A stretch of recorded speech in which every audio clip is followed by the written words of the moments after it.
EuroLuxHome.com. Welcome back to our series of the historical overview of styles of European antique furniture. If you have been enjoying this series, please be sure to like this video and subscribe to our YouTube channel. To begin having a greater appreciation for the Brittany style, I think it's important for you to have an understanding of the history of this geographic area, this northwest corner of France.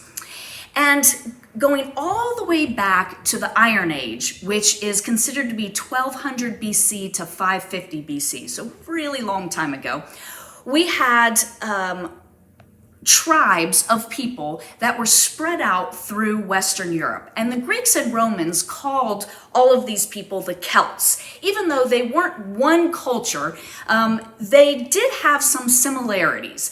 And while the origin of the Celts is not particularly known, some scholars believe that they came from Central Europe, others believe they came from Iberia or the area of Spain and Portugal. But what is considered consensus is that they had these common elements. One is that they were very fierce fighters. They were very adept at warfare. The second is that they had a common artistic element of very ornate, intricate patterns that are found on swords, on jewelry, on pottery in this area. Also, they had a similar language, which is somewhat similar to Gaelic or Welsh or Cornish. And it's also thought that women had a higher standing in the Celtic society. They were almost seen as equal with men, which you may see reflected in the style that we'll talk about later. So going back to the 1st century BC, Julius Caesar came into France and conquered this area, which was then known as Gaul. Now, the Celts had spread up into the Great Britain area. So you have Scotland, Ireland, England. So the Celts were up there as well. And Rome they were not as successful conquering the Celtic tribes up in Great Britain. So really, today, when we think of Celtic tribes, we think of the Great Britain area, but they really were very entrenched in Gaul or France. So Julius Caesar, Roman emperor, came, sacked Gaul, but the Romans allowed the Celts there in the Brittany region, that northwest corner, to really remain somewhat independent, and they really held on to their cultural traditions and their language. Years go by, and by the time we reach the 5th and 6th centuries, we have a great migration. What's happening is the Rome is in decline, and we have nomadic tribes, Anglo-Saxons, that are coming into the Great Britain region, England, Ireland, Scotland, and causing havoc. And so a lot of the Celts that were up in this area of Great Britain moved down into France, which was still a Celtic region, but now they're rejoining their culture, and they're bringing that original Celtic culture, art, language with them, and reinforcing what's already there in that French region, that northwest corner of France.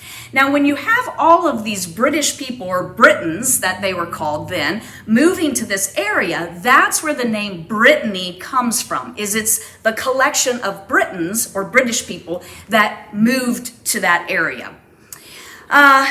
And so that's the history of the area. By the 19th century, we have talked in other videos that we begin to have the rise of Romanticism. Romanticism is a movement that's based on turning away from rationality and the Enlightenment and reason, and it's moving toward embracing emotion, superstition, otherworldly things, but it's also nostalgic, looking back to the past, and also very interested in folklore and learning about the historical traditions of areas. So at this time, I believe that it was, late 19th century, a collection of songs or ballads from this Brittany region was published. And that really caused just a frenzy or a great love for this region. People wanted to know all about this very unique region that had a very specific artistic expression and a very strong culture.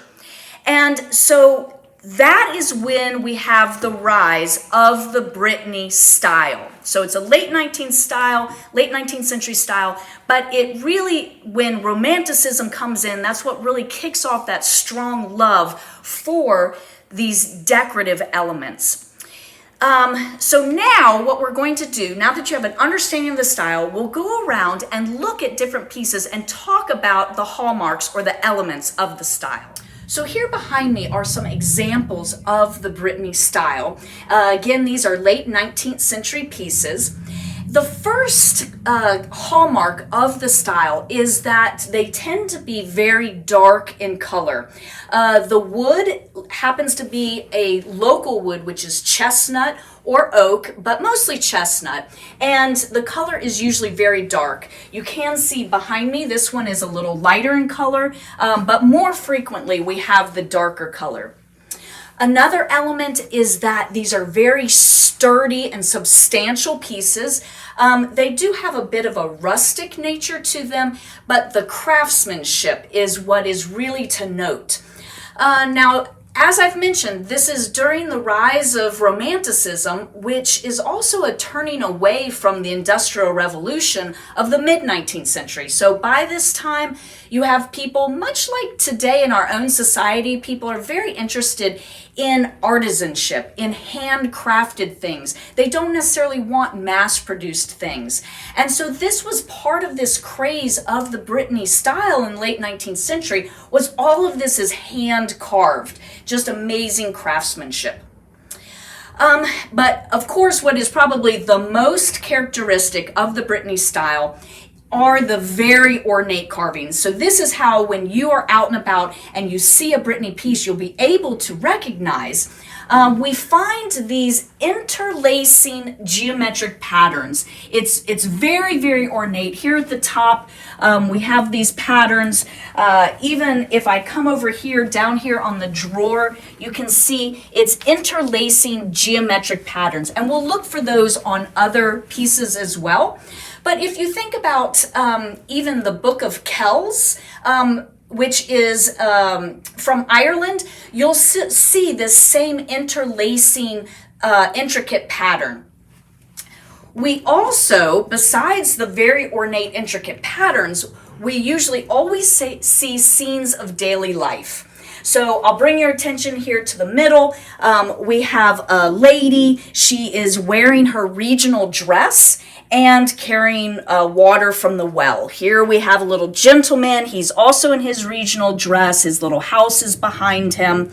And this one, on the lower doors, we have these intersecting patterns. And then I'll point up at the top, we have a ship's wheel, which is another element that's frequently found on the Brittany style. I believe we have another ship's wheel up here at the top of this one. And that's a nod to the fact that this northwest corner of France is on the Atlantic. And so maritime activities is very important for this culture. They counted on fishing in order to feed themselves.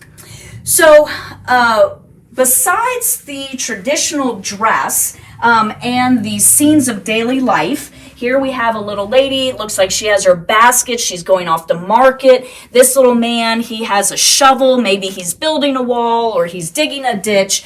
So these scenes of daily life. Let's go ahead and we'll come over to a few more pieces so that you can see how these vary from piece to piece. Again, this artisanship of each person who crafted this furniture came up with their own scene and carved. Each one is unique. So behind me here we have a lady. She's spinning. She has her wool that she's spinning. And here we have a little gentleman. He's sitting and resting, maybe after the long day. Over here we have scenes of piety. So here we have the lady and the man, and notice how you're always having a lady and a man. We're always including the female, and I think that that comes back to that importance of the woman in Celtic society. But here, even the church spire behind them. The Celtic region was a very strong Catholic region. And so you do have these images of piety and these scenes of daily life, but they have a deeper, more symbolic meaning. There is this idea of work ethic and of making sure that you enjoy the moment, because life is fleeting. And so what you have is what's happening in this life. Enjoy this life, because we all will exit at one time. And so we have these scenes, these just very charming scenes here. These characters, or man and woman, they're on the way to the market, and it's really meant to evoke the wonderful things of life, of working hard, of spending time. Here they're at the well. It's a young person and an older lady, maybe a family relationship there between a grandmother and a son. This lady, she is spinning the wool down here. Next to her is her little rustic house with a thatched roof. Again, we have the intersecting, spiraling patterns all over the piece that goes back to that Celtic heritage. So let's go and we'll look at a few more pieces so that you really get a sense of this style.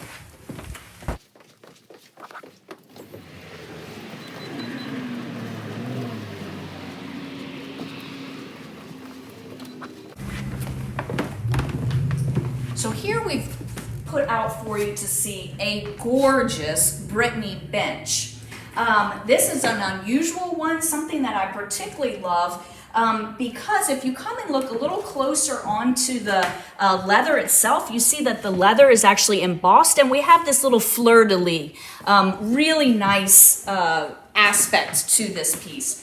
But here at the top, we have the house, the tree, and then we have scenes from daily life. Here's the man, he's come back from the market. The the wife has been doing the knitting. Here in the middle, they're now enjoying the fruits of the work. They're having some wine out of the keg. They're drinking and dancing, just enjoying life, because life is fleeting, so enjoy it. And here they are talking, maybe neighbors. Here's a little gate. But overall, you see all of these intricate patterns. So come back through here. We'll show you a few more. Here's another piece. And here this becomes on serving pieces and buffets. We often have the actual characters of the man and the woman in their regional dress actually as supports on the piece. We have some spindles kind of referencing that ship's wheel motif. We have our interlacing patterns, and here we have the lady and the man. It looks like it's the end of the day. They're enjoying the fruits of their labors. Coming back through here, we have another great big buffet. Again, the intersecting geometric patterns. We have spindles. Even here on this side, some spindles, which is a reference to those ship's wheels. And here we have our little man. He's got his hat on. He's holding a little cup of tea. And, or maybe it's wine. Here's the lady, and she's got a little pitcher right there in her hands. Down at the bottom, we have more scenes. They're drinking wine, enjoying themselves. We do have a bigger cabinet here, so just to show you the range of sizes of pieces, here's a bedside cabinet, or maybe just extra storage somewhere in the house. This one is really neat because they're actually playing a game. So the game of boules, of throwing the little balls. And so just showing again, enjoying the moment. Interacting with friends and family, and all of the scenes of daily life. Here's a really charming little nightstand up here at the top. We have the little rustic house, and then a nice marble top coming down. We have the little man in his rustic garb. Here we have our little ship's wheel and the interlacing geometric patterns. I'll just end with some chairs. A lot of times the chairs have different scenes on each of them, and I pulled this one out because I particularly enjoy, you see he's playing a bagpipe, and so that's that reference to Celtic culture that was brought down from the England, Ireland, Scotland, and rejoined the Celts, the original Celtic culture. And this region of Brittany, it's actually considered one of 6 living languages today. So this language is still used today. You may be also familiar with Campare pottery, which is from this same region, and it always shows men and women in traditional dress in scenes of daily life. So if I can answer any additional questions for you, please feel free to leave them in the comments below. I hope that you've enjoyed learning about the Brittany style. I just love it. It's one of those where if you really love it, you really love it. If you like carvings, this is the style for you. So please remember to like the video, subscribe to our YouTube channel, and we'll see you next time.